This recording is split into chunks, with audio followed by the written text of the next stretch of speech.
Tyrell Gray tells us when and why you should change your personal brand. Change is good, right? As one of my friends always tells me, I have the ability to change, so I do, which explains the wide swings in his clothing. I never know if I'm about to have lunch with my trendy friend or my gothic friend.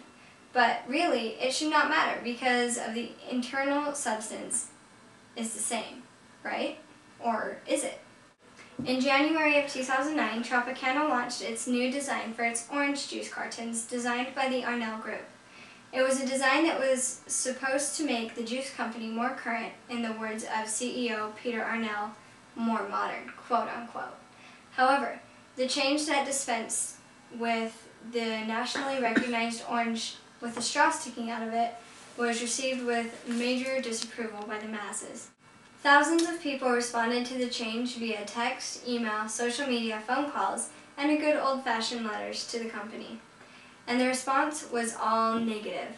Less than 2 weeks after the launch of the new design, Tropicana announced it would be going back to its old packaging to the tune of a $35 million loss. Companies spend hundreds of thousands of dollars, even millions of dollars, to create a brand that people can recognize, a brand that sets them apart from the crowd, something that is easily recognizable and stands for something. However, sometimes things need to change.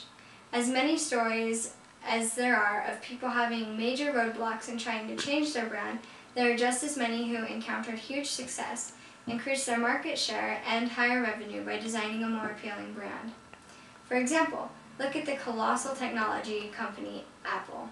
Their first design in 1976 was a detailed picture of a man reading a book under a tree with an apple starting to fall on his head, making a clear parallel to the story of Sir Isaac Newton and the events which brought him to ponder the concept of gravity, and eventually detail his definition of gravity.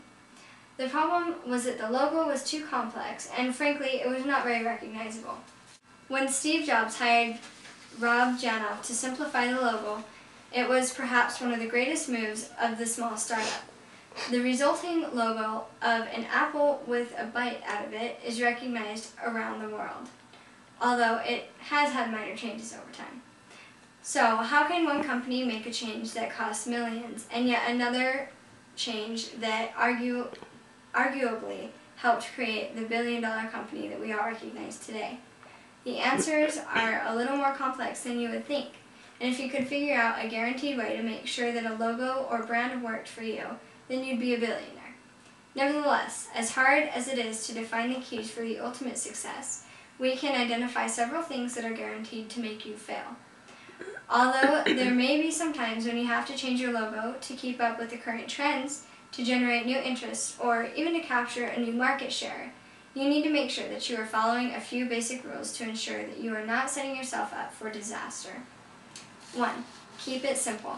Every time a company has created a logo that is too complex, it inevitably leads to failure.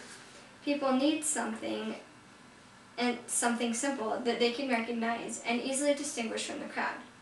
Think Nike, swoosh. 2. Make sure you are putting yourself in the right bucket. As an experiment over a long weekend I grew a handlebar mustache, partly to see the reaction I'd get from my employees and friends, but also so that I can say, why not? The results were phenomenal. Not only did people react differently to me, but I had a hard time taking myself seriously as a businessman whenever I saw my reflection, and I thought I would be in a Wild West rodeo somewhere. The human brain likes order. Thus, people will automatically place you in a category by what they think your brand means. If you put on a cowboy hat, people are going to think you're a cowboy. 3. Test your brand. You need to make sure that before you go out and spend hundreds of thousands or even millions of dollars on stationery, website design, business cards, and wrapping your car in your new brand, that people will like the design. At the end of the day, you're trying to create a brand that will garner market share, create longevity, keep you distinguished from your competitors, and easily be recognizable. With the built-in test groups of social media, it is easy to get great, free feedback on your brand. This will also help make sure that people are putting you in the right bucket. You may design a brand that you think stands for the best carpet wholesaler in the country, but people may think that you're selling cigars. 4. When change is needed, take it slow. People as a whole are hesitant to accept change and will adamantly rebel against a change they feel violates the trust you have built with them. Tropicana was a perfect example.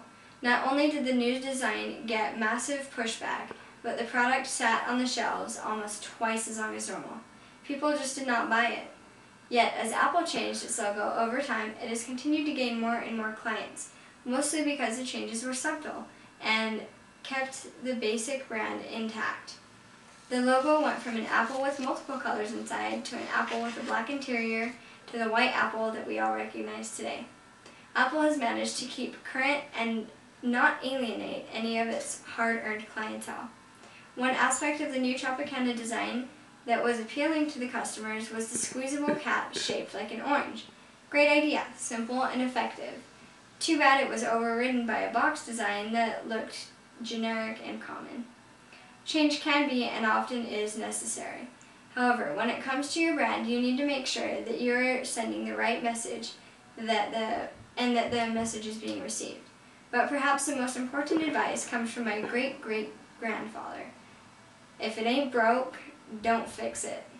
This has been Danny Guevara from MyMark on when and why you should change your personal brand.